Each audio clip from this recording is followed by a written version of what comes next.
अच्छा भाई, mic well check कर लो। चलो भाई, अब हम लोगों ने देखो स्टार्ट करना है अपना ये टेस्ट सॉल्व करना। सही है, हाँ पूरा टेस्ट सॉल्व करेंगे और मेरी कोशिश होगी कि टाइम के अंदर सॉल्व हो जाए, यानी कि मैंने साथ साथ समझाना भी है। ठीक है, तो पहला सवाल देख लो। पहले सवाल में क्या कह रहे हैं कि if 19x plus 17y equals to 11 what is the value of this. ठीक है, अब ये सवाल तो तुम दोनों ने ही सही किया था। तो इसमें करना क्या था बेसिकली आपको कि ये आपके पास इक्वेशन है, ठीक है, और अगर मैं इस पूरी इक्वेशन को 19 से डिवाइड करा दूँ तो मेरे पास क्या आएगा, x plus 17 upon 19 y equals to 11 upon 19। सही है, और बेसिकली अब तुम देखो ये इक्वेशन और ये ठीक हो गई। तो ये हमने पढ़ा था अलजेब्रा के अंदर ना। सही है, तो हमसे क्या पूछी जा रही थी, वैल्यू, और वो वैल्यू यही।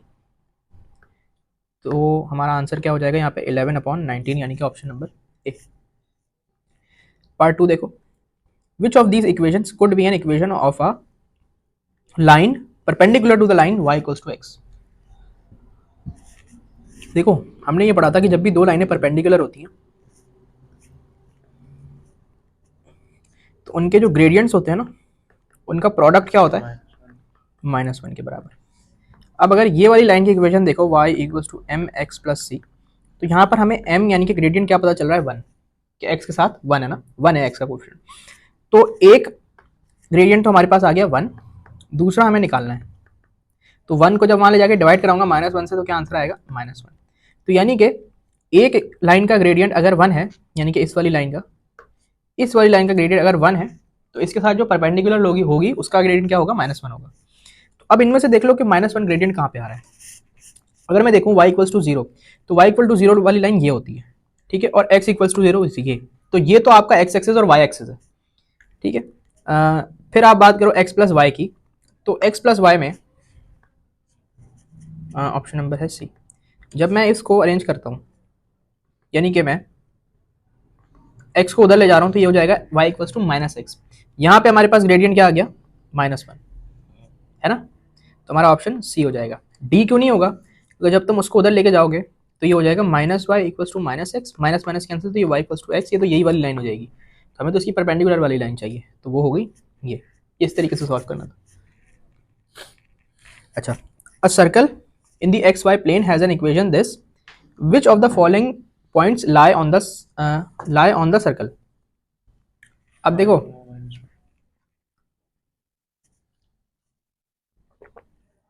देखो कौन से पॉइंट्स सर्कल पे लाई करते हैं।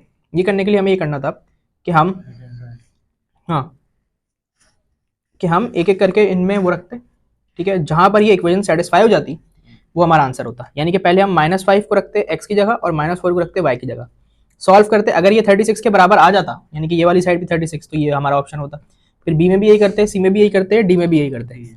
अब जब तुम तीनों में ये करोगे, तो हिट एंड ट्रायल कर लोगे, तो हमारे पास ऑप्शन आएगा ये। अब ये करके देख लेते हैं।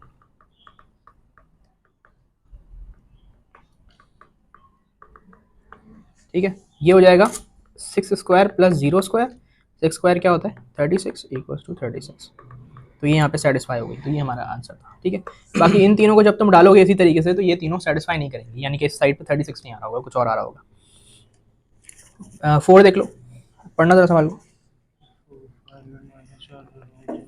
देखो भाई, यहाँ पर एक बात मैं तुम लोगों को बताता हूँ, जो मैंने क्वाड्रेटिक्स में बताई थी। एक अगर क्वाड्रेटिक इक्वेशन है, या कोई इक्वेशन ले ही लेते हैं ना, कौन सी लें, 2 6 क्या होता है, 12। ठीक है,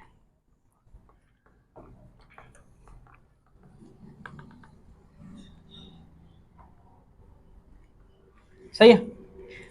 ये एक मैंने क्वाड्रेटिक इक्वेशन ली है, ठीक है। अगर मैं इसको सॉल्व करूं, यानी कि मिडिल टर्म ब्रेक करूं, तो मिडिल टर्म ब्रेक इसकी इस तरह से होगी कि 2 6 हमारे पास होता है 12, और हाँ, तो ये हो जाएगा 2x²। हमें बनाना है -4, यानी कि +6x, नहीं, -6x प्लस 2x प्लस 6। ये हो गई मिडिल टर्म ब्रेक। सही है, ये हो गई मिडिल टर्म ब्रेक, यहाँ से अगर हम कॉमन निकालेंगे तो क्या निकाल सकते हैं, 2x, है ना, 3 आएगा ना, और यहाँ से कॉमन निकालेंगे 2, तो यहाँ पे भी क्या आएगा, x, यहाँ से -2 निकालना पड़ेगा,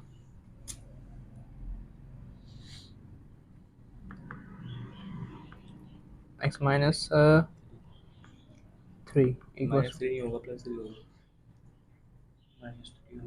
नहीं एक सेकेंड, इसकी मिडल टर्म ब्रेक हो नहीं सकती, रुको कोई ऐसी इक्वेशन लेते हैं जिसकी मिडल टर्म ब्रेक कर सकते हैं, फिर मैं समझाता हूँ, एक सेकंड रुकना।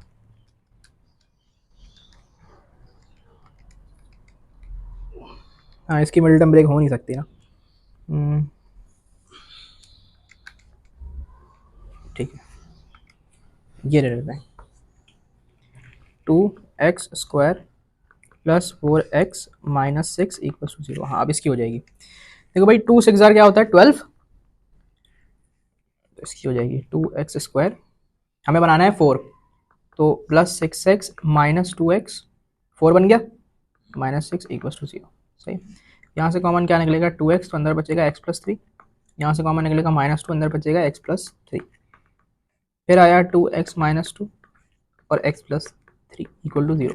अब देखो भाई, ये मैं वैसे एक कॉन्सेप्ट देने की कोशिश कर रहा था, ये सवाल से इसका कोई ताल्लुक नहीं है।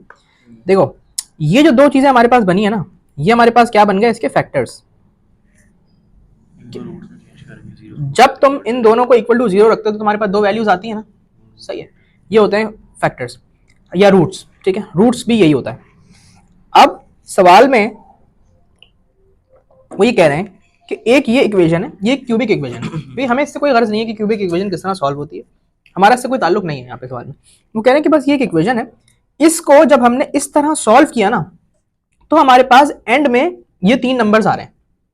इसका मतलब ये है कि एंड में हमारे पास जो फैक्टर्स बन के आए होंगे वो एक तो होगा x माइनस 4, एक आया होगा x माइनस 5, और एक आया होगा x प्लस 1 0 2 4 3, और जब हमने इन तीनों को इक्वल टू 0 रखा होगा तो जाके हमारे पास क्या आई होंगी, ये वाली 3 वैल्यूज,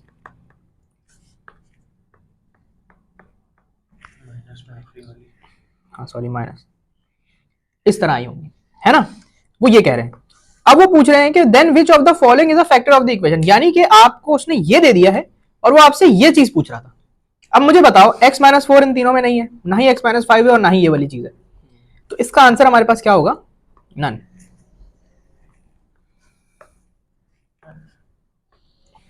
ये इस तरह सवाल था, तो ये सारी चीजें मैंने बताई थी, अब आपको कॉन्सेप्ट्स को अप्लाई करना था, खाली यहाँ फॉर्मूले आते हैं, अप्लाई नहीं करना आता। अच्छा अब देखो, if first consecutive odd integer is x, then 30th odd integer will be, ठीक है, आ जाओ भाई इसको जरा करते हैं। देखो भाई कंसेक्यूटिव ऑड इंटीजर्स की बात हो रही है, और उसने कहा है कि जो पहला वाला कंसेक्यूटिव ऑड इंटीजर है वो x है, तो दूसरा वाला क्या होता है x प्लस 2, x प्लस 4, और फिर इस तरह चलते जाते हैं, ठीक है। ये थे हमारे पास कंसेक्यूटिव ऑड इंटीजर्स, मैं रिवाइज भी करा रहा हूँ साथ से।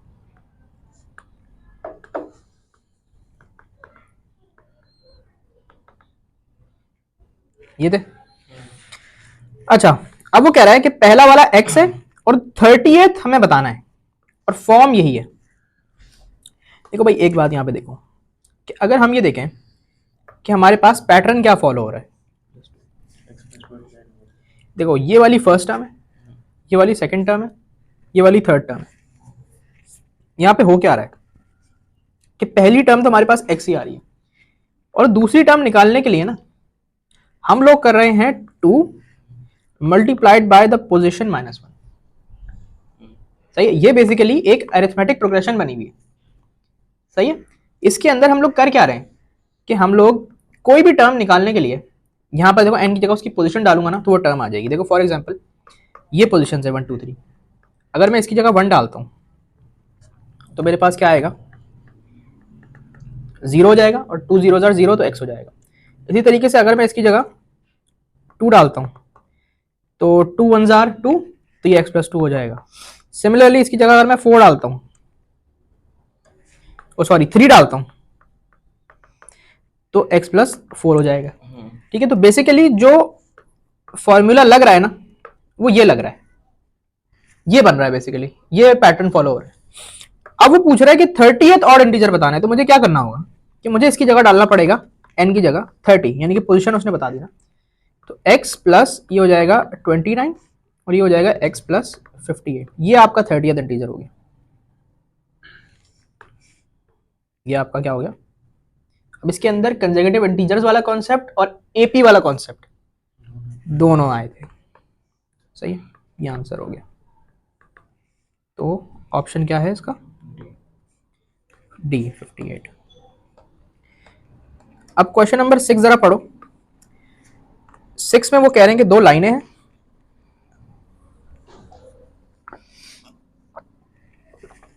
एक लाइन का उसने आपको ग्रेडियंट दे दिया और पॉइंट दे दिया, दूसरी लाइन के दो पॉइंट्स दे दिए। कह रहे भाई किसी पॉइंट पे इंटरसेक्ट कर रही हैं, वो इंटरसेक्शन पॉइंट पहले तो निकालना पड़ेगा, फिर उन दोनों पॉइंट्स का सम निकालना है। ठीक है, यही हो रहा है यहाँ पे कि the graph of a line in the xy plane has a slope 2 contains the point 0,5। फिर एक और लाइन है, उसके ऊपर ये दो पॉइंट्स है, ये दोनों लाइन इंटरसेक्ट कर रही हैं इस पॉइंट पे। What is the value of a plus B? देखो पॉइंट इंटरसेक्शन के लिए मैंने एक बात बताई थी, लाइंस की इंटरसेक्शन के लिए, कि जब भी दो लाइनें किसी भी पॉइंट पे इंटरसेक्ट कर रही हैं, ये पॉइंट यहां पे वो कह रहे हैं ए और बी, तो आप क्या करोगे कि इक्वेशन ऑफ लाइन वन और इक्वेशन ऑफ लाइन टू को साइमल्टेनियसली सॉल्व करोगे। ये मैंने बताया था कि जब तुम साइमल्टेनियसली इनको सॉल्व करोगे तो तुम्हारे पास जो दो वैल्यूज निकल कर आएंगी ना, वो होगा तुम्हारा इंटरसेक्शन पॉइंट। अब यहां पर हमारे पास दो लाइनें हैं, एक लाइन के ग्रेडियंट और पॉइंट दे दिया, एक सेकंड। ठीक है, ये लाइन वन, इसके बारे में इंफॉर्मेशन क्या है कि एक m2 है और एक पॉइंट है 0,5, और लाइन 2 है, उसके बारे में क्या इंफॉर्मेशन गिवन है? 2,4 और 4,2 उसके पॉइंट्स हैं, इसके पॉइंट्स हैं। सही है, अब मुझे क्या करना पड़ेगा? मुझे चाहिए इनके इंटरसेक्शन पॉइंट्स, यानी कि ए और बी। तो इंटरसेक्शन पॉइंट्स निकालने के लिए पहले तो मुझे चाहिए होगी दोनों की इक्वेशन, ताकि उन दोनों की इक्वेशन को मैं साइमल्टेनियसली सॉल्व करूं। सही है, तो इक्वेशन निकालने के लिए हमारे पास क्या फॉर्मूला था? y, दो फॉर्मूले थे बेसिकली, हम यहाँ पे ये वाला यूज करते हैं क्योंकि ग्रेडियंट है और एक पॉइंट है। सही है, तो y माइनस y की जगह 5 डालते हैं, m x माइनस 0। ठीक है, तो ये हो जाएगा y equals to 2x plus 5। ठीक है, एक इक्वेशन ये आ गई। दूसरे के लिए हमें ग्रेडियंट पहले निकालना पड़ेगा। ग्रेडियंट का फॉर्मूला क्या था? y2 minus y1 upon x2 minus x1। तो y2 minus y1 upon x2 minus x1, gradient क्या आ जाएगा? -2 अपॉन 2, यानी कि -1, ग्रेडियंट आ गया -1। अब हम सिंपली इसको अपनी इस वाली फॉर्म में डाल देंगे, y माइनस, और इनमें से जो पॉइंट हम रखेंगे ना y और x की जगह, वो इन दोनों में से तुम कोई सा भी रख सकते हो। ठीक है, क्योंकि दोनों पॉइंट्स ही लाइन के ऊपर है ना, तो कोई सा भी रखा जा सकता है। तो मैं ये वाला रख देता हूँ, m की जगह -1 रख देते हैं, x, और दूसरा पॉइंट क्या है? 4 है ना। ठीक है, तो ये हो जाएगा y माइनस 2 को उधर ही ले जाता हूँ, -x प्लस 4 प्लस 2, तो y equals to -x plus 6। ठीक है, अब ये जो तुम्हारे पास आ गई वो क्या आ गई? दो इक्वेशंस, ये दो इक्वेशंस आ गई। ठीक है, अब जब इनको साइमल्टेनियसली सॉल्व करोगे, जो तुम लोगों को आता है, इसलिए मैं यहाँ पे डायरेक्टली कर रहा हूँ क्योंकि टाइम बचाते हैं। -2 1 5 1 1 6, तो एक पॉइंट आ गया 1/3 और एक आ गया 17/3। ये क्या आ गए तुम्हारे पास? इंटरसेक्शन पॉइंट्स, यानी कि ए और बी आ गए। हमें निकालना था, हाँ हमें निकालना था a प्लस बी। तो a प्लस बी के लिए क्या करोगे? 1/3 प्लस 17/3 हो जाएगा 18/3, यानी कि 6। 3 1s are 3 6 are, तो आंसर हमारा था 6। आंसर ऑप्शन ठीक है, ये इस तरह से करना था, वर्किंग थोड़ी लंबी थी मगर होना इसी तरह से था। अच्छा जी, अब आ गया क्वेश्चन नंबर 7, देखो find the counting number x between 11 and 40 if x is divided by 7 has a remainder of 5 but when divided by 5 has a remainder of 1। देखो इसको करने की दो अप्रोचेस थी। पहला तो ये था, हाँ सबसे आसान अप्रोच ये थी कि हिट एंड ट्रायल कर लें हम, ठीक है, किसी चक्कर में पड़े नहीं। तो हम क्या करते हैं, एक एक करके नंबर्स उठाते हैं, पहले डिवाइड करके देखते हैं उसको 7 से, रिमाइंडर आना चाहिए 5, और फिर डिवाइड करके देखते हैं 5 से, रिमाइंडर आना चाहिए 1। तो पहले 7 से करके देखते हैं। देखो 33 को जब तुम 7 से डिवाइड करोगे, हाँ 5 रिमाइंडर बचेगा, तो ये वाली चीज तो सेटिस्फाई हो गई हमारे पास। लेकिन जब तुम 5 से डिवाइड करोगे रिमाइंडर 3 बचेगा, ठीक है, तो ऑप्शन ए तो हमारे पास नहीं हो सकता।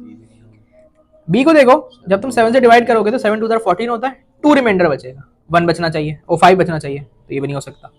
26 को देखो, 7 3 21 होता है, 5 रिमाइंडर बचेगा, और 5 से करो, 5 5 25 होता है, 1 रिमाइंडर बचेगा। तो इसका मतलब है कि तुम्हारा जो करेक्ट आंसर है वो ऑप्शन नंबर सी था। सही है। Successive discounts of 50% and 20% are equal to a single discount of. देखो भाई, कोई भी चीज इनिशियली क्या होती है 100% पे, जब हमने उसके ऊपर 50% डिस्काउंट अप्लाई किया तो वो कितने की हो जाएगी, 50% उसकी प्राइस हो जाएगी। फिर हमने, वो कह रहे हैं सक्सेसिव डिस्काउंट, इसका मतलब है कि अब हमने उस पर मजीद 20% का डिस्काउंट अप्लाई किया, ठीक है। यानी कि फॉर एग्जांपल एक चीज इनिशियली जो थी ना वो 100 रुपए की थी, वो 50 की हो गई, अब 50 रुपए पे ना मजीद 20% और लगा दो, तो वो 50 रुपए पे लगाओ जरा 20%, कितना बनता है, 10 रुपए बनता है ना। तो यानी कि वो 10 रुपए और कम हो गई, तो वो कितने की हो गई, 40 रुपए की हो गई। 100 रुपए की थी, 40 की हो गई, डिस्काउंट कितना आया, 60%। हाँ तो 60 रुपए यानी कि 60% का डिस्काउंट आया ना बेसिकली,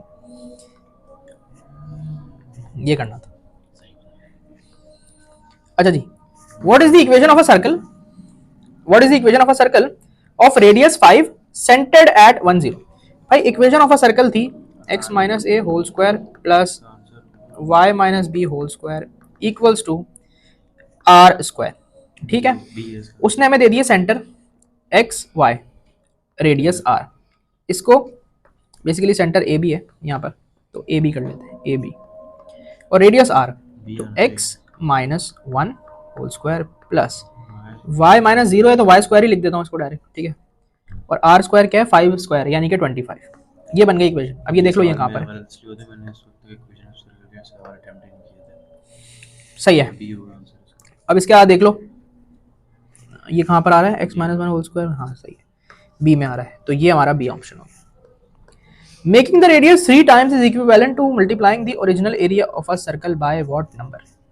देखो भाई, अगर एक सर्कल है, ठीक है, उसका ये रहा रेडियस, अब हमारे पास जो एरिया होता है ना सर्कल का, वो डिपेंड किस पे कर रहा होता है, रेडियस पे, क्योंकि पाए तो हमारे पास कांस्टेंट है, पाए तो कभी भी चेंज होगा ही नहीं, हमेशा क्या चेंज होता है, रेडियस।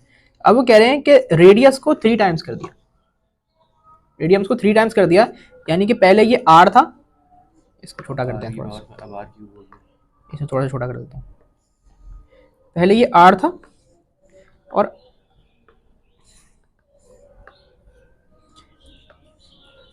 अब कह रहे हैं रेडियस 3r हो गया, तो एरिया पे क्या फर्क पड़ेगा। देखो भाई, जब रेडियस r था तो एरिया a था, ठीक है, हाँ नहीं,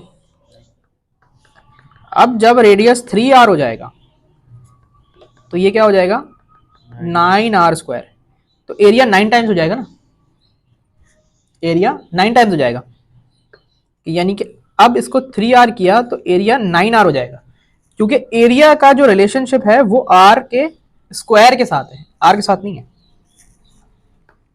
इसलिए इसका ऑप्शन क्या था, ए।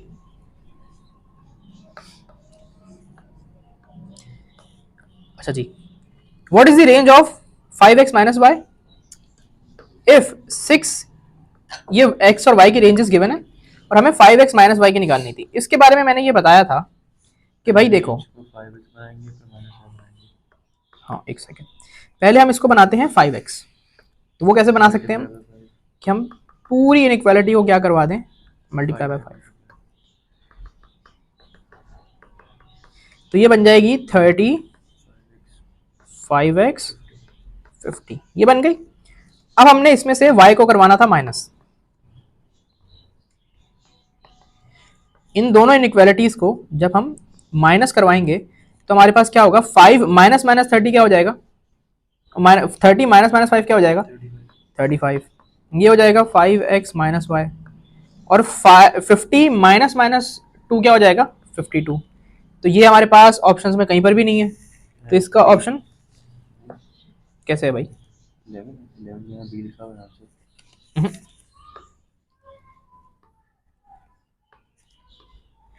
नन ऑफ दीज, क्योंकि ये है ही नहीं यहाँ पर कहीं। देखो ना 5x माइनस वाई था, 6 5 30, 5x और 5 10 50 हो गया। ठीक है, पहले तो हमने इसको 5x बना दिया, फिर हमने क्या करना था, y को इसमें से माइनस करना था। तो 30 माइनस में ये 35 होगा, ये 52 होगा, और 5x माइनस वाई बीच में आ जाएगा। ठीक है, तो इसका आंसर जो था वो था नन ऑफ दीज।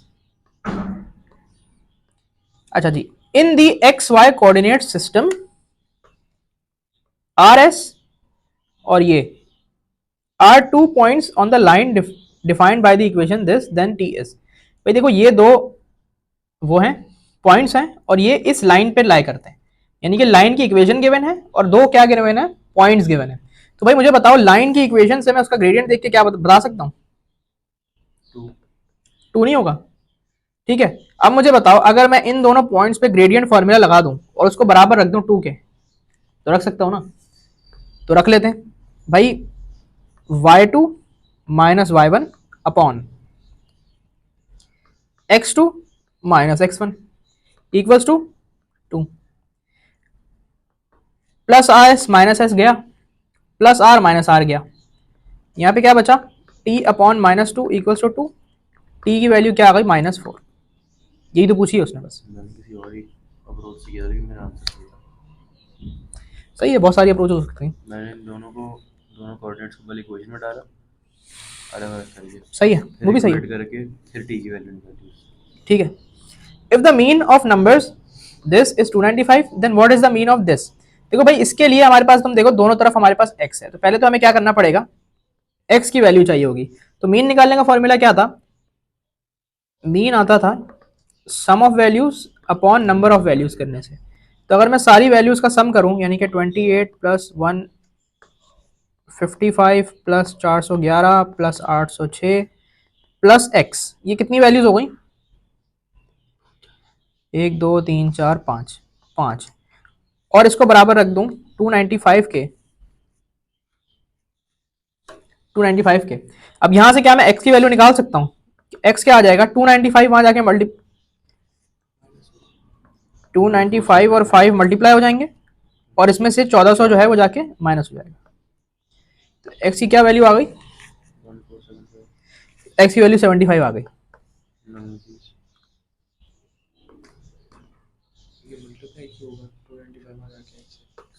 5 यहाँ डिवाइड हो रहा है, यहाँ जाके मल्टीप्लाई हुआ, इन सारे नंबर्स का हमने सम किया, 1400 आया और वहां ले जाके माइनस करा दिया। ठीक है, अब x की वैल्यू क्योंकि हमें पता चल गई, तो हम क्या कर सकते हैं कि अपने ये वाले नंबर्स का मीन निकाल सकते हैं। तो 1 2 3 4 5 डिवाइड बाय 5 कर लो, sum of values upon number of values, mean निकाल लो, 60 आ रहा है, ये आ गया 60। ठीक है, अच्छा जी, अब देख लो क्वेश्चन नंबर 14। देखो 14 के अंदर हमने सिर्फ सिंपली ये करना था कि अपनी आइडेंटिटी लगानी थी a plus B whole square वाली। ठीक है, तो a square plus 2 a b plus B square, तो ये कैंसिल हो जाएगा, प्लस अब देखो इंडाइसिस में हमने पढ़ा था कि जब दोनों की पावर सेम हो लेकिन बेसिस डिफरेंट हो, तो हम बेसिस को मल्टीप्लाई करके उसके ऊपर होल पावर लगा सकते हैं। तो 5 7 जार क्या होता है 35 और 35 पर अब हम रूट लगा सकते हैं, यानी कि हम इसको यूं लिख सकते हैं और ये भी कैंसिल हो गया। 7 + 5 12 + 2 √35, आंसर ऑप्शन बी। लेकिन अगर हम उसको बॉड मास के हिसाब से देखें तो ब्रैकेट नहीं खोलना चाहिए तो ब्रैकेट ही तो खोला है हमने, स्क्वायर लगा हुआ है ना ब्रैकेट पे, ब्रैकेट ही तो खोला है हमने। मैंने स्क्वायर स्क्वायर लगा के रूट उड़ा दिए थे पहले। तो दूसरा स्क्वायर किधर लगाया था, यही तो बात है, दूसरा स्क्वायर दूसरा रूट किधर लगाया था तुमने भाई? एक रूट यहाँ लगा लिया, इक्वल टू के इस तरफ भी तो कुछ होना चाहिए जिस पर रूट लगेगा, ठीक है। नहीं मैंने ये स्क्वायर लगाया ना दोनों पे इंडिविजुअली स्क्वायर लगा के रूट में उड़ा दिए थे पहले। नहीं ये भाई आइडेंटिटी से होगा, ऐसे हो नहीं सकता। अच्छा जी, if two sides of the triangle have lengths 4 and 6, the perimeter of the triangle could be which of the following. देखो यहां पर मैंने पढ़ी थी एक ट्राइंगल साइड इनइक्वालिटी, ठीक है। उसमें हम लोगों ने ये पढ़ा था कि ट्राइंगल की जो दो साइड्स का सम होता है ना, वो तीसरी साइड से बड़ा होता है। तो अगर एक ट्राइंगल की साइड्स ए बी और सी हैं, बी सी, ये हमने पढ़ा था ज्योमेट्री में, ए बी और सी अगर हैं तो हमें यह नहीं पता कि कौन सी दो साइड्स का सम बड़ा होगा तीसरी साइड से, है ना। तो यानी कि a + b भी c से बड़ा हो सकता है, या फिर यह भी तो हो सकता है कि a + c हो b से बड़ा, या फिर हो सकता है b + c हो a से बड़ा। इसके अलावा कोई और सिचुएशन नहीं बनती, है ना। अब दो साइडें जो है ना 4 और 6 उसने दे दी, तो हम कहते हैं यार 4 जो है ना वो a है और b जो है वो 6 है, ये हमने अपनी तरफ से रख ली। अब इसको जरा इसमें सब्स्टिट्यूट कराते हैं, तो क्या होगा 4 + 6। तो एक बात पता चल गई कि c जो है वो क्या होगा तीसरी साइड 10 से छोटी। इसी तरीके से यहां पर सब्स्टिट्यूट करा लो, तो 4 + c 6, 4 वहां जाके माइनस होगा तो क्या होगा 2। तो एक और बात पता चल गई कि 2 से क्या है बड़ी, दो बातें पता चल गई। अब यहां पर रखो 4 + c, यहां पर पता है आंसर क्या आएगा, यहां पर आ जाएगा, अरे नहीं एक सेकेंड, b तो हमारा 6 है ना, तो ये आ जाएगा -2। अब देखो ट्राइंगल की साइड्स की लेंथ कभी भी नेगेटिव में नहीं होती, ठीक है। तो ये वाली कंडीशन को हम क्या कर देंगे, इग्नोर। इन दो कंडीशंस के ऊपर देख लो कि भाई हमारे पास ये बन गया कि 2 से बड़ी होनी चाहिए और 10 से छोटी होनी चाहिए। तो मुझे बताओ यहां पर 16 बनती है, कौन सी ऐसी वो है 2 जो कि 2 से बड़ी है और 6 ही बच गई ना, a + b तो 10 हो गया, 2 से बड़ा तो ऐड करने में 16 ही बने हुए, ये करके 10 हो जाएगा, ऐड करने में ये 2 ऐड करने में हाँ होगा। देखो एक सेकेंड,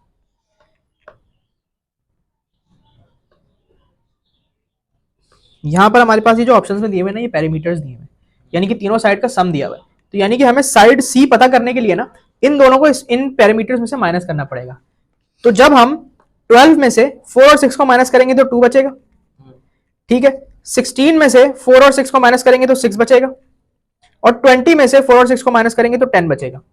अब मेरी बात सुनो, देखो भाई वैल्यू जो है ना हमारे पास सी की, वो 2 से बड़ी है, 2 के बराबर नहीं है, ठीक है। तो यानी कि ऑप्शन ये तो हो ही नहीं सकता, और इसी तरीके से 10 से छोटी है, 10 के बराबर नहीं है, तो ये भी नहीं हो सकता। तो यानी कि एक ही ऑप्शन बचा है 2, तो हमारा आंसर क्या हो जाएगा 2 only.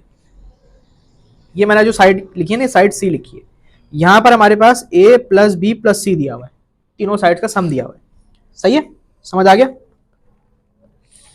If a and b are real numbers, if a and b are real numbers और i स्क्वायर की वैल्यू -1 के बराबर है, ये तो हमें ऑलरेडी पता होता है, सही है।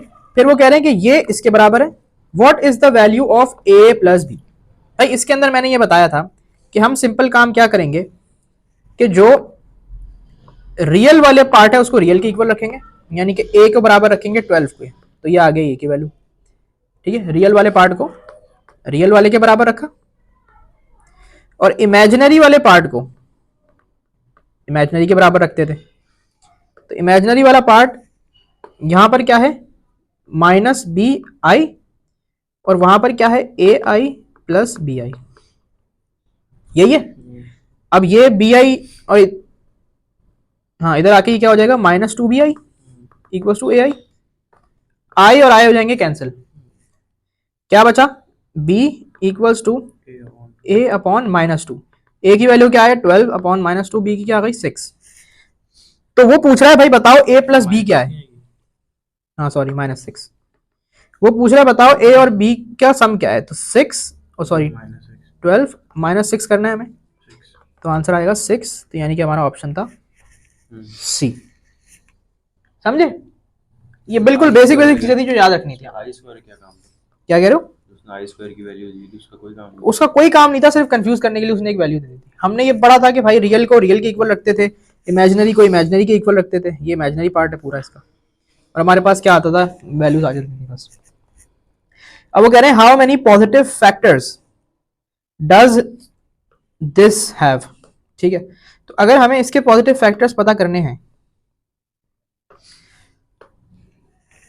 तो मैंने प्राइम नंबर्स जब पढ़ाए थे तो मैंने एक ट्रिक बताई थी कि यार अगर हमें किसी भी नंबर के फैक्टर्स निकालने हैं तो हम ये करते थे कि हम उसके करीब तरीन कोई अगर रूट पड़ रहा है उसको देखते थे, सही है, लेकिन छोड़ो वो यहाँ पे अप्लाई नहीं होगा। यहाँ पे एक दूसरी चीज देख लो, यहाँ पे एक दूसरी चीज देख लो, देखो 102 को ना सबसे पहले कर लो फैक्टराइज, सबसे पहले कर लो क्या, पूरा फैक्टराइज नहीं होगा, इवन नंबर है ना तो हो जाएगा, होगा। तो 5 1 12 हो जाएगा, ठीक है, 2 से करोगे 256 हो जाएगा, 128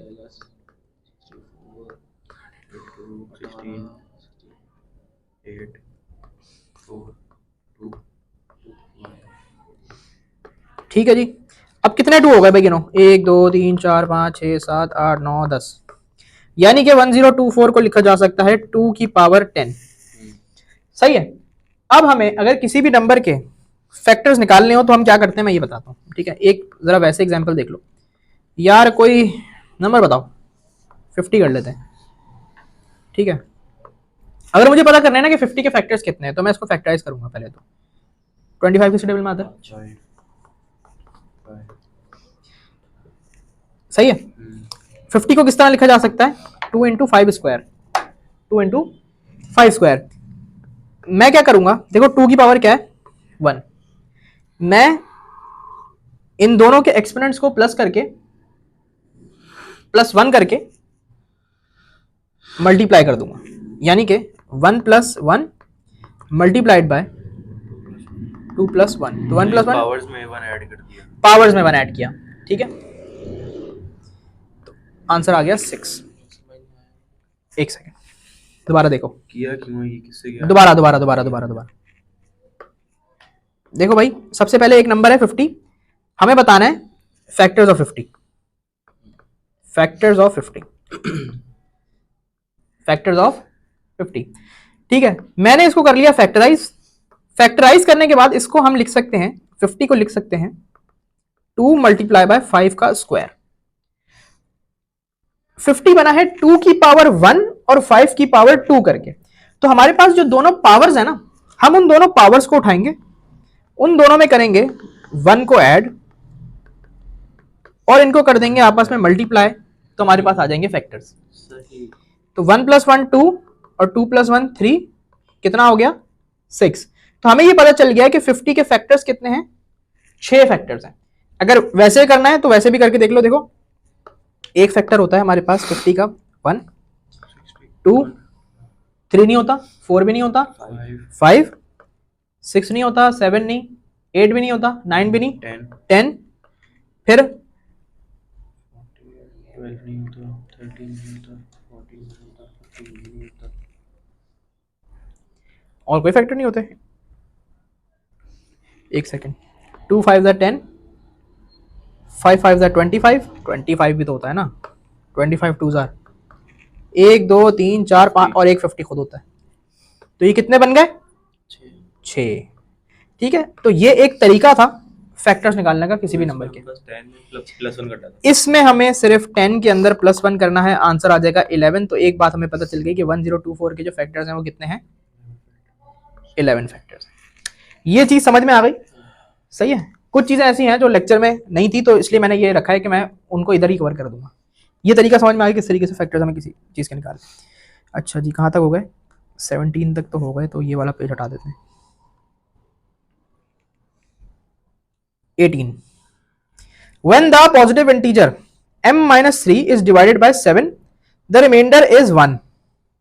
What is the remainder when 6m minus 3 is divided by 9? देखो एक और चीज देख लो भाई, कौन सा सवाल है? 18. सवाल नंबर है 18. देखो भाई, कोई नंबर लेते हैं 26, ठीक है, 26 कोई नंबर है. जब मैं इस 26 को डिवाइड बाय 7 करता हूं तो क्या होता है? 7 3 जार 21, रिमाइंडर बचता है 5. इसी तरीके से जब मैं इस नंबर को डिवाइड बाय 5 करता हूं तो 5 5 जार 25, रिमाइंडर बचता है 1. अगर मैं इन दोनों बातों को देखते हुए कुछ पैटर्न बनाना चाहूं तो ये इस तरह से बन सकता है कि देखो 26 हमारे पास बराबर होगा 7 इंटू 3 प्लस 5 करके, और 26 हमारे पास बराबर होगा 5 इंटू 5 प्लस 1 करके.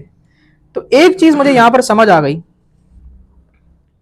कि भाई कोई भी नंबर हो n, ठीक है, टाइम्स 3 प्लस 5 करेंगे. हाँ, उसको हम इस तरह लिख सकते हैं कि फॉर एग्जांपल अगर वो 7 से डिवाइड नहीं हो रहा ना, तो उसको हमने क्या लिखा कि 7 multiplied by k plus reminder. समझे कि बेसिकली यहां पर हो क्या रहा है कि किसी भी नंबर की हमें वैल्यू पता करनी है, किसी भी नंबर की वैल्यू अगर हमने पता करनी है तो हम उसको पूरा जो है वो डिवाइड करने के बाद उसके रिमाइंडर को उसमें से ऐड कर देंगे. अब जैसे कि ये वाला सवाल देखो, इसमें मैं यही अप्रोच से ना करके दिखाता हूं. देखो, when the positive integer m minus 3 is divided by 7, remainder is 1.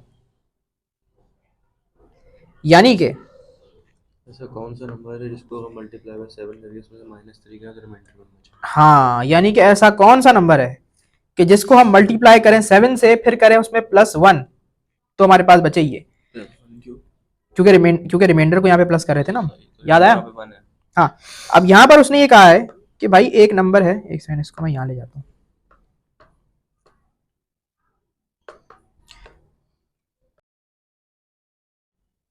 देखो भाई, अब वो ये कह रहे हैं कि m माइनस 3 जो है ना, ये बनता है कि जब हम 7 को किसी नंबर k से मल्टीप्लाई करा के उसमें +1 कर रहे हैं, ठीक है. तो हमें m की जगह कोई ऐसा नंबर सोचना पड़ेगा कि हमारे पास जब हम उसमें से -3 करें और फिर जब उसको 7 से डिवाइड करें तो रिमाइंडर 1 बचना चाहिए, ठीक है. तो वो नंबर हमारे पास होगा 11, क्योंकि जब हम 11 को -3 करेंगे तो आएगा 8, और इसी तरीके से जब हम 8 को डिवाइड करेंगे 7 से, 7 1 जार 7, 1 बचा रिमाइंडर. तो 8 वो नंबर है कि जब वो बन सकता है, वो बन सकता है इस तरह से 7 1, ठीक है. तो m की वैल्यू बेसिकली हमने यहाँ पर अज्यूम करी है अपनी तरफ से 11. m की वैल्यू हमने अज्यूम की है क्या? 11. अब वो कह रहा है कि भाई 6m माइनस 3 है, ठीक है. इसको जब हम डिवाइड कर रहे हैं 9 से, तो रिमाइंडर बताओ क्या बचना चाहिए? तो 6m माइनस 3 यानी कि 66 माइनस 3 यानी कि 63. इसको जब हम डिवाइड करें 9 से तो क्या रिमाइंडर आ रहा है? 0. सही है.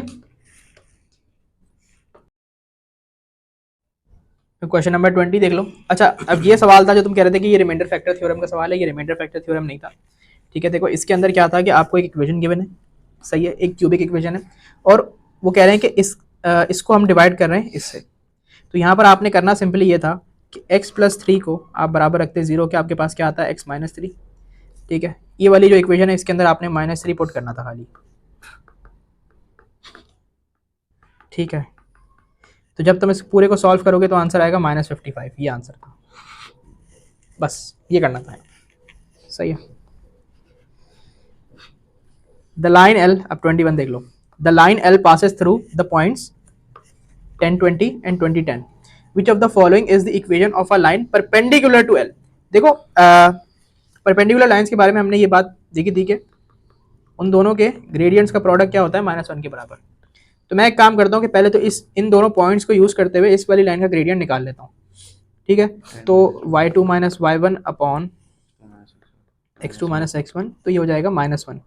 ठीक है, तो अब अगर m1 हमारे पास -1 है, M2 होगा 1, ठीक है, फिर ही जाके -1 बन गया। तो अब ये देख लो कि अगर हमारे पास इस वाली लाइन का जो ग्रेडियंट है -1 है, तो 1 किसका ग्रेडियंट है? तो x plus Y equals to 1 है। ये क्या हो जाएगा, यहाँ पे लिख देता हूँ ना, ऑप्शन नंबर 1 की अगर हम बात करें तो ये हो जाएगा y equals to minus X plus 1, X को उधर ले जाके माइनस करा दिया, इसका ग्रेडियंट आ रहा है -1, तो हमें तो ग्रेडियंट 1 चाहिए। पार्ट 2 की बात करें तो x minus Y equals to 1 है, minus Y equals to minus X plus 1, और माइनस वहाँ जाके मल्टीप्लाई, तो x माइनस 1, इसका ग्रेडियंट क्या आ रहा है? 1 आ रहा है, और हमें यही चाहिए। लेकिन यहाँ पर हम, क्योंकि हमारे पास ऑप्शन 2 और 3 ओनली का है, तो ये तो नहीं हो सकता, ये है 2 एंड 3 ओनली का भी ऑप्शन है, तो हम 3 को भी चेक करेंगे। ठीक है, तो ऑप्शन नंबर, इसको थोड़ा सा ऐसे कर लेते हैं, ऑप्शन नंबर 3 को चेक कर लेते हैं। y minus X equals to 1, y equals to X plus 1, तो इसका ग्रेडियंट भी 1 है, तो यानी कि ये दोनों लाइनें जो हैं इसके परपेंडिकुलर हैं, तो ऑप्शन नंबर डी हमारा answer. Find the length of a square whose area is 400। देखो रखा हुआ क्या था 1 बनाने के लिए, किसको 1 बनाने के लिए, यहाँ हम ये लेके आए, ठीक है, ग्रेडियंट 1 बन गया इसका, ये ग्रेडियंट देखो पॉजिटिव उसकी वो होती है y equals to m x plus c, तो यहाँ पर x के साथ 1 है, तो 1 ग्रेडियंट m जो है वो 1 है। हमें चाहिए 1 है ना ग्रेडियंट, हाँ हमें 1 चाहिए था, क्योंकि -1 तो हमने निकाला इस वाली लाइन का, वो कह रहे हैं कि इसके परपेंडिकुलर वाली लाइन बतानी है, तो ये लाइन भी इसके परपेंडिकुलर है, ये भी इसके परपेंडिकुलर है, क्योंकि दोनों का ग्रेडियंट 1 है। अब वो कह रहे हैं find the length of a square whose area is 400 square, तो भाई एरिया का फॉर्मूला क्या था, area into L square, area दिया हुआ है 400, एल स्क्वायर दोनों तरफ क्या लोगे अंडर रूट, एल की वैल्यू क्या आ जाएगी 20, option number A answer. 23 find the length of the altitude of an equilateral triangle whose side is ये। देखो भाई इक्विलेटरल ट्राइंगल जो होता है उसकी तीनों साइडें, तीनों एंगल बराबर होते हैं, ठीक है, तो अगर ये है √3 तो ये भी होगा √3, ये भी होगा √3। एल्टीट्यूड का मतलब क्या, हाइट, यानी कि ये पूछ रहा है, ये पूछ रहा है, सही है। तो अगर मैं इस इक्विलेटरल ट्राइंगल को दो हिस्सों में ब्रेक कर लूं तो क्या ये राइट एंगल ट्राइंगल नहीं बन जाएगा, क्या ये राइट एंगल ट्राइंगल नहीं बन जाएगा? ये वाली साइड उसने पूछी, ये वाली उसने बता दी, और ये वाली जो है ना, देखो आपके पास ये हमने निकाला है, तो ये इसका आधा होगा, कि आधा इधर आधा आधा इधर, तो √3/2। अब क्या करोगे, अब लगाना पड़ेगा पाइथागोरस थ्योरम, जिससे हमारे पास ये वाली साइड आ जाएगी। तो H square equals to P square plus B square, H है हमारे पास √3 स्क्वायर, पी इसी को ले लेते हैं कि हमें निकालना है, और बी है √3/2 होल स्क्वायर, तो ये 3 हो जाएगा, ठीक है, यहाँ पर ये कैंसिल रूट और स्क्वायर, और 2 का स्क्वायर 4, तो 3/4, यहाँ क्या हो जाएगा -3/4, यहाँ के माइनस हो गया, इक्वल्स टू पी, और यहाँ पे ले लेते हैं अंडर रूट, तो 3 - 3/4 एलसीएम ले लो,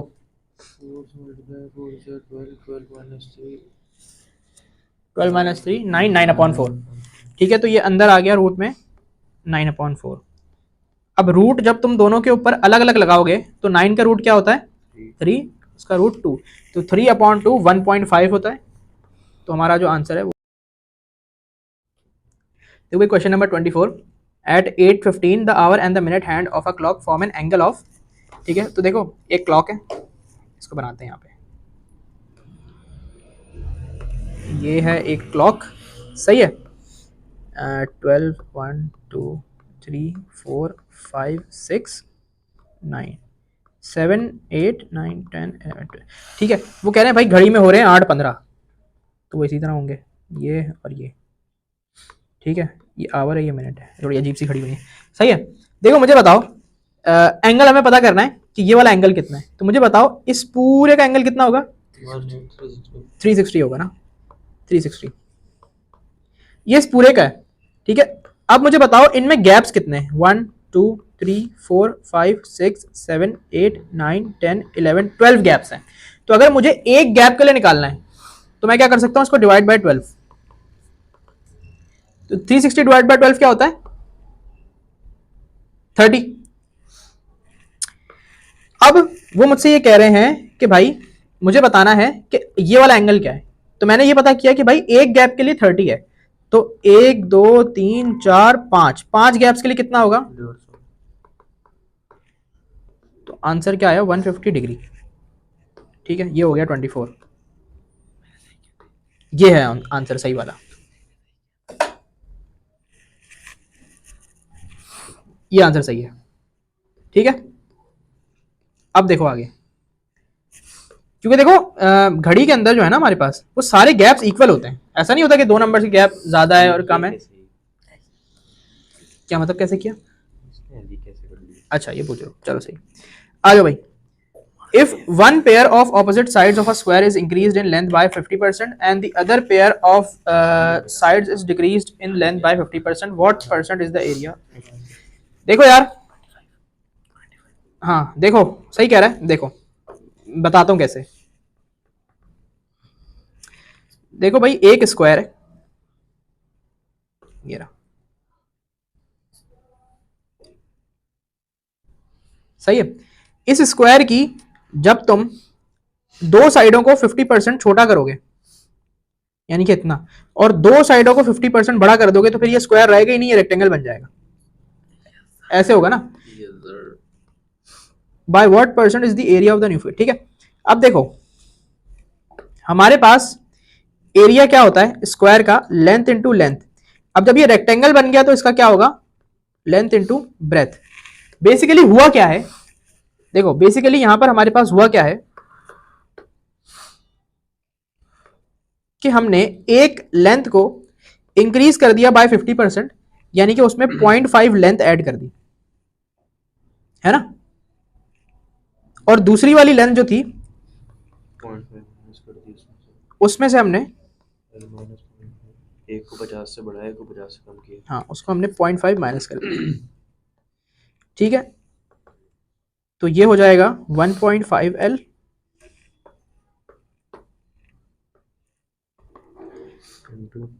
ये हो जाएगा 0.5 L। एक सेकेंड,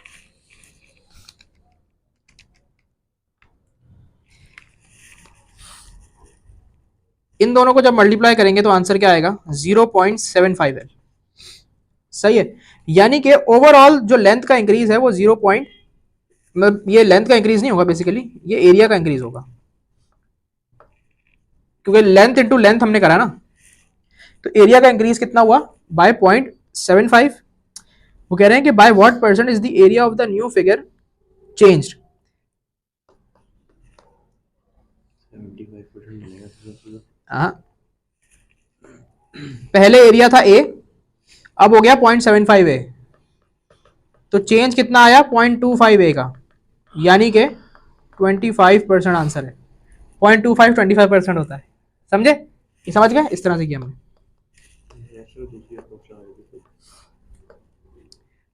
अच्छा, -25% का भी ऑप्शन है।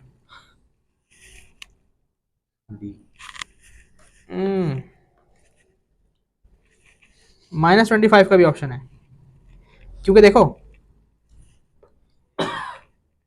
चेंज, हाँ छोटा हुआ है ना, छोटा हुआ है। सही सही सही सही। तो इसको हम इस तरह नहीं लिखेंगे, ये फिर लिखा जाएगा 0.75 A माइनस A, यानी कि -0.25 A। माइनस साइन इसलिए कि डिक्रीज आया है। ठीक है, तो डी ऑप्शन है।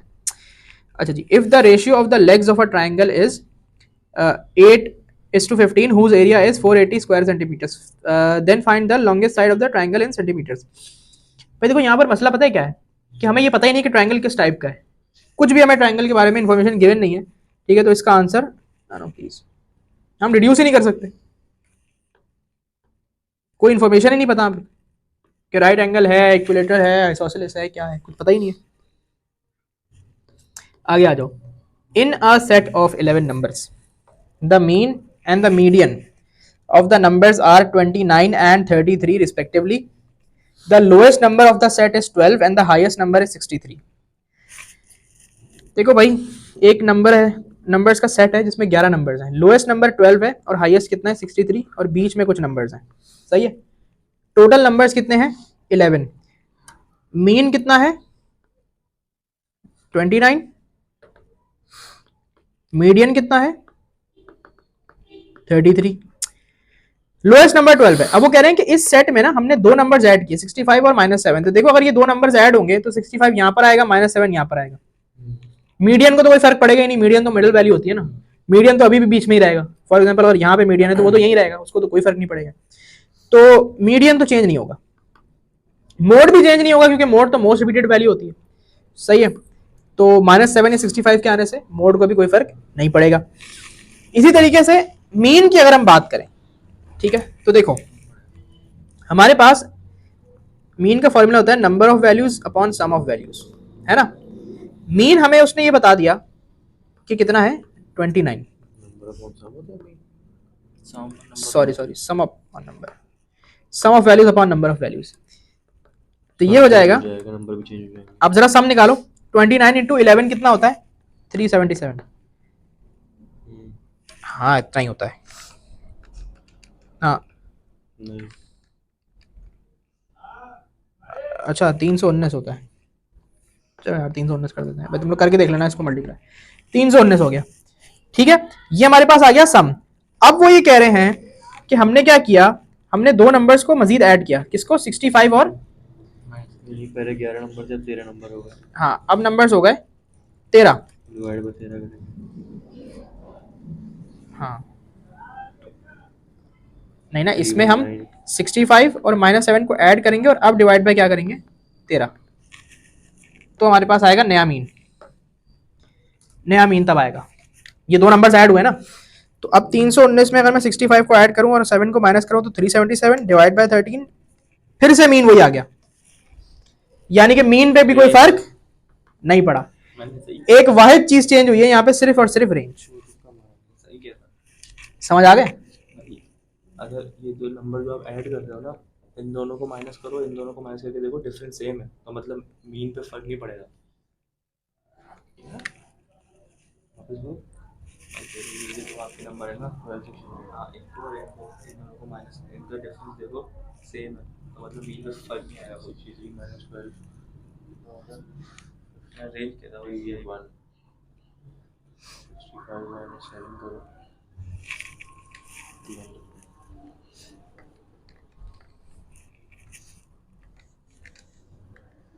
पता नहीं इसने कैसे किया भारल भाई, ये अप्रोच थी करने की।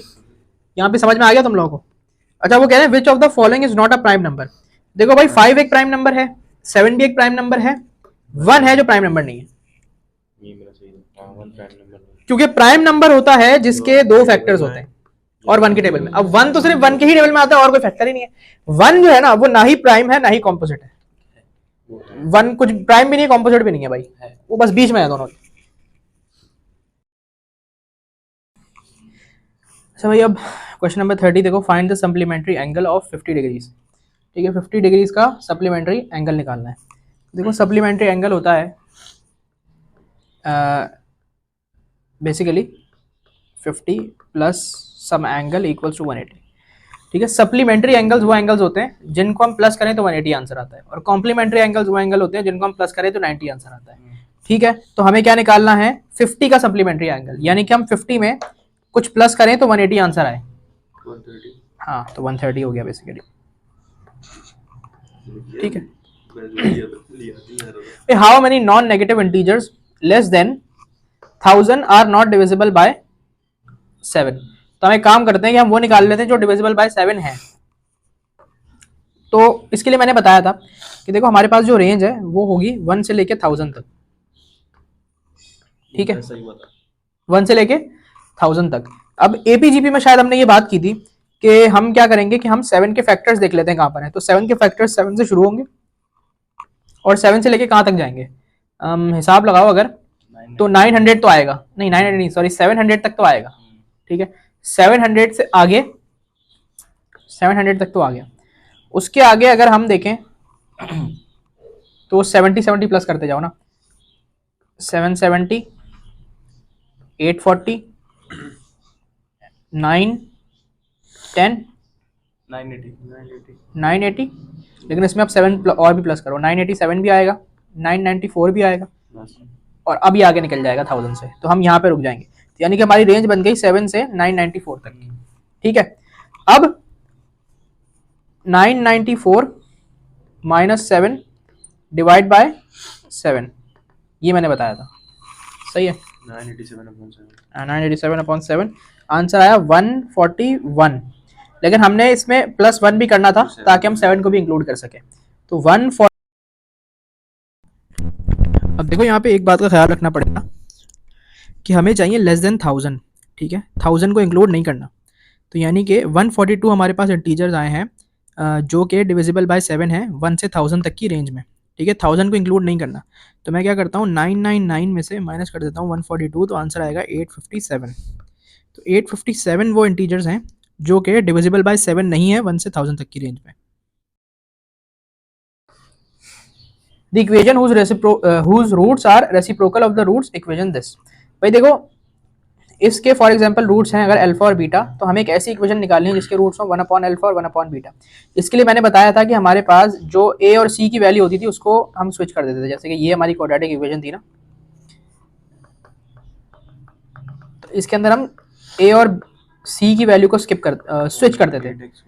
हाँ, तो यानी कि यहाँ पर हमारे पास जो हमारा सी है वो 8 है और जो ए है वो 1 है। हमें क्या करना है, ए को कर देना है 8, सी को कर देना है 1, तो ये बन जाएगी 8x² minus 6x plus 1 equal to 0, option D.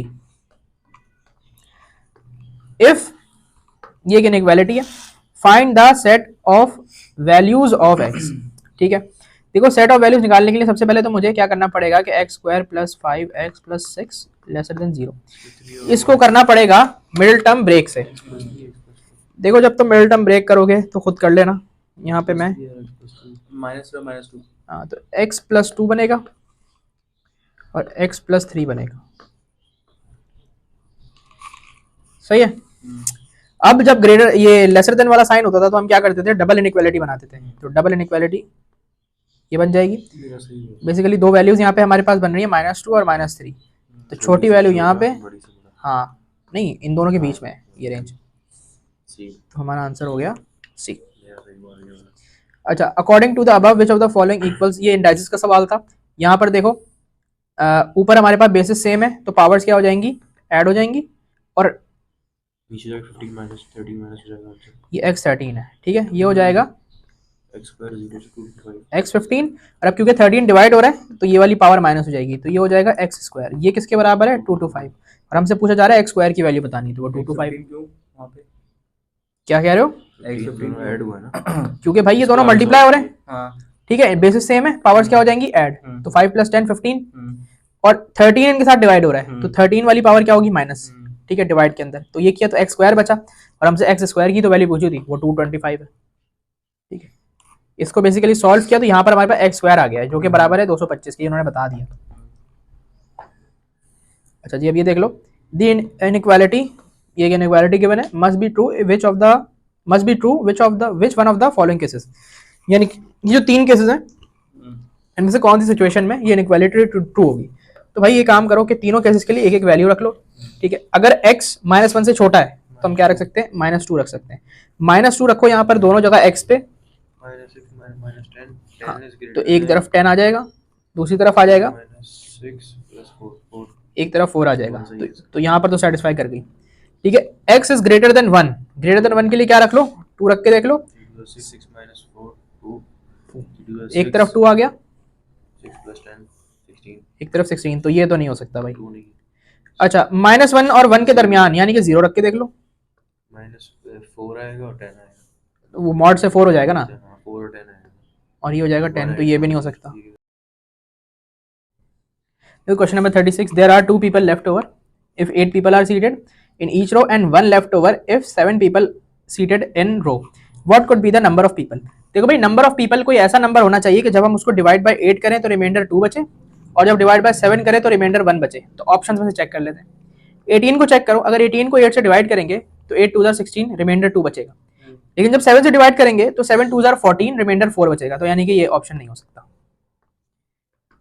Option B को चेक करो, जब हम इसको 8 से डिवाइड करेंगे तो 8 4 32, रिमाइंडर बचेगा 4, तो यानी कि ये भी नहीं हो सकता।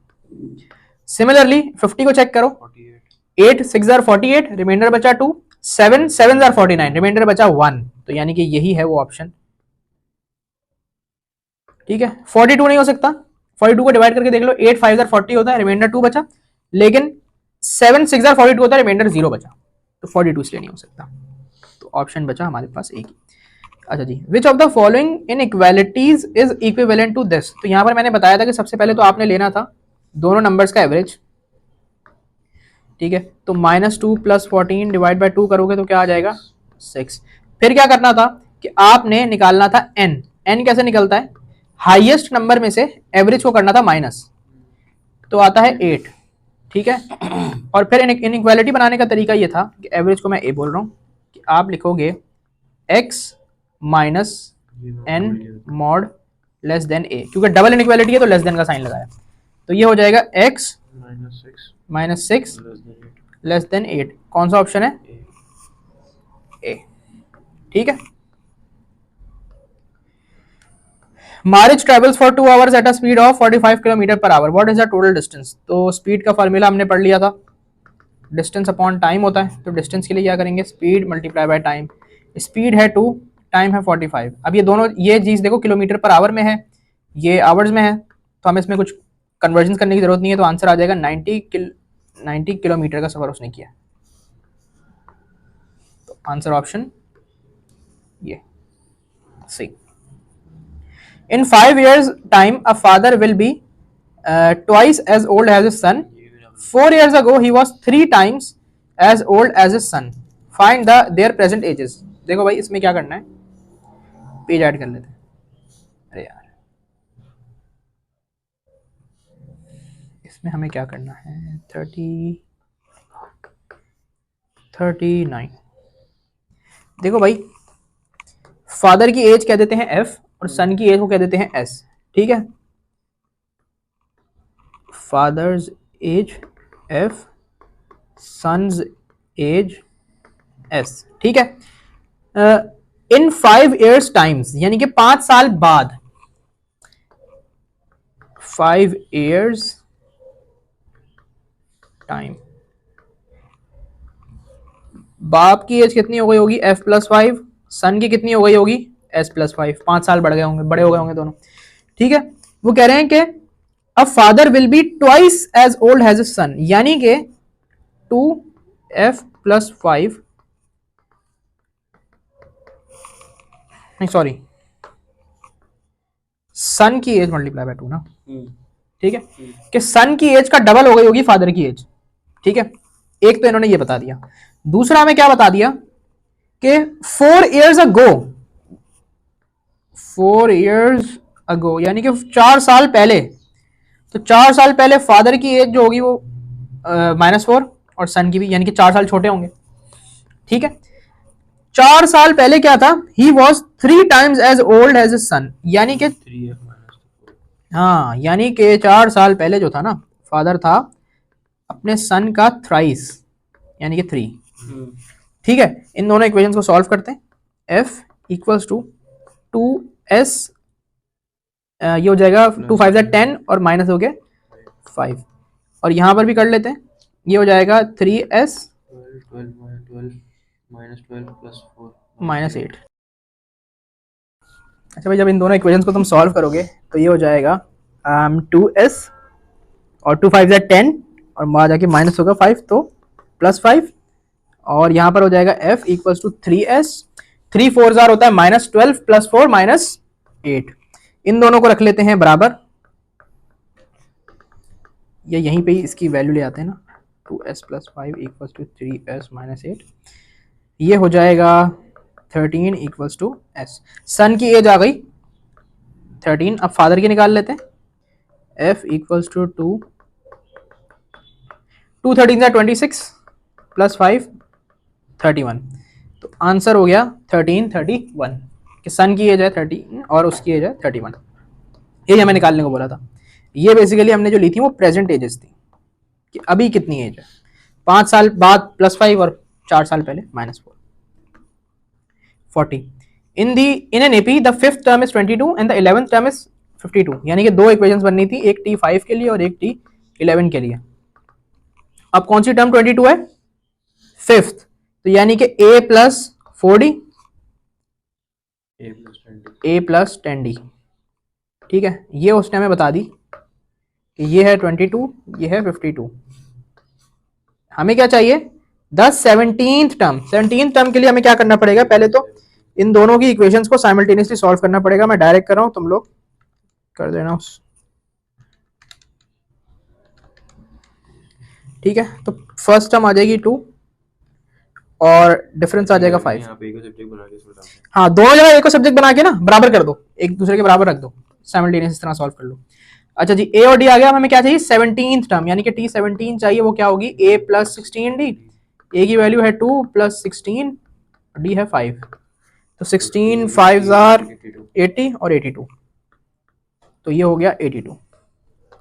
वो कह रहे हैं कि इफ सॉरी, ए की वैल्यू बी स्क्वायर के बराबर है, बी की सी स्क्वायर के, सी की डी स्क्वायर के, डी की वैल्यू दे दी 2, तो 2 का स्क्वायर करो 4, सी हो गया 4, 4 का स्क्वायर करो 16, बी हो गया 16, 16 का स्क्वायर करो 256, ए हो गया 256। बस इसमें इतना ही करना था। Average of 5 numbers is 7 and average of 7 numbers is 5।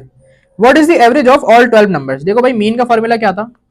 Number sorry sum of values upon number of values. ठीक है, 7 जो है ना हमारा एवरेज है कितने नंबर्स का? 5 नंबर्स का।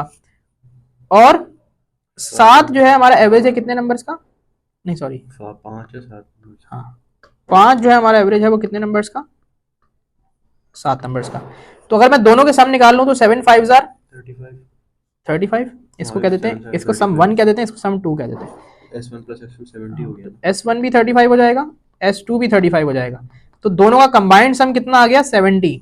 हमें चाहिए इन 12 नंबर्स का एवरेज, तो इन 12 नंबर्स का जो कंबाइंड सम हमने 70 निकाला है, इसको डिवाइड बाय 12 करो, सम ऑफ नंबर एवरेज आ जाएगा। 70 डिवाइड बाय 12 क्या होगा? 5 पॉइंट समथिंग कुछ वैल्यू आ रही है, यानी कि डेसिमल्स में आ रही है, तो हमारा नन ऑफ दीज आंसर हो जाएगा। ठीक है, sum of the 5 consecutive odd integers exceeds 3 times the largest by 34. Find the sum of 5 integers.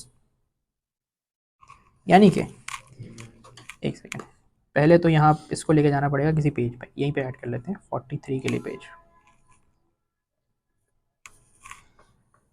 43 के लिए एक पेज ऐड कर लिया, एक सेकेंड मुझे देना।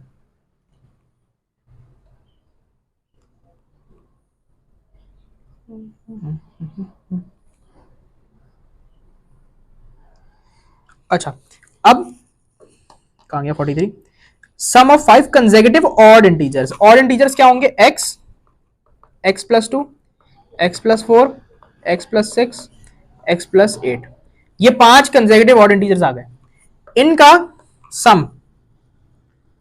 ठीक है, तो इनका सम कर लेते हैं ना यहीं पे।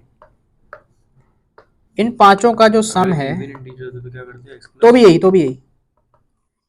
करते हैं। इनका सम जो है वो बराबर है 3 टाइम्स द लार्जेस्ट। लार्जेस्ट कौन सा होगा? x प्लस 8 एक्सीड्स 34, यानी कि प्लस 34। सही है, देखो 5 exceeds 3 times the largest by 34, यानी कि लार्जेस्ट का 3 टाइम्स और उसमें प्लस 34। ये है इन 5 का सम, ये वो बोल रहे हैं। अब वो कह रहे हैं कि बेसिकली इसमें ट्रांसलेशन करनी थी, फिर वो कह रहे हैं कि फाइंड द, यानी कि आपने ट्रांसलेशन अब कर ली ना इंग्लिश टू मैथ, तो अब हम क्या करेंगे कि हम इसको सिंपली x के लिए हम सॉल्व कर देंगे।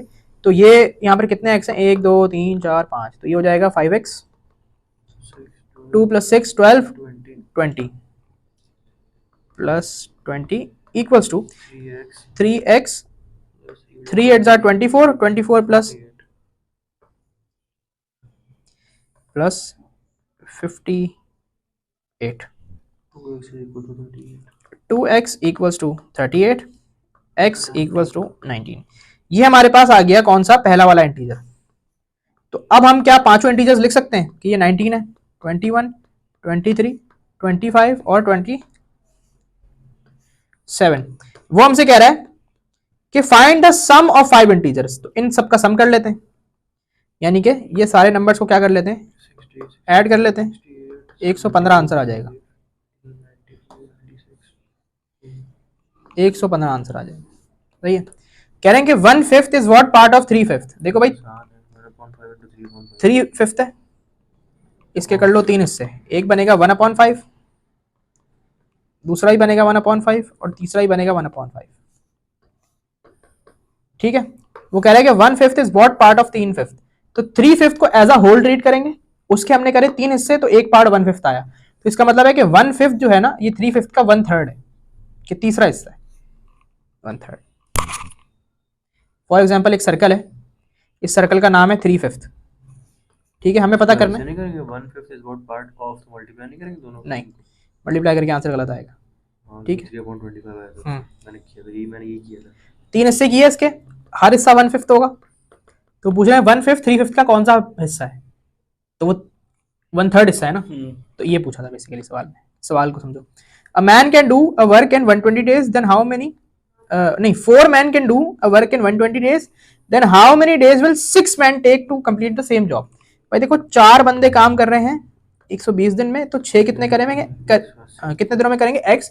अब मसला है कि यहाँ पे इनवर्स प्रोपोर्शन है, जैसे जैसे आप बंदे बढ़ाओगे आपके पास काम के दिन कम होते जाएंगे, तो इनवर्स प्रोपोर्शन में हम आमने सामने मल्टीप्लाई करते थे, क्रॉस में मल्टीप्लाई नहीं करते थे, याद है।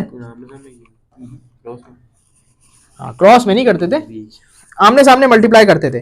तो 4 इंटू 120 अपॉन 6, 2 2 जार 2 3 जार 3 1 जार 3 40 जार 80 आंसर आ गया।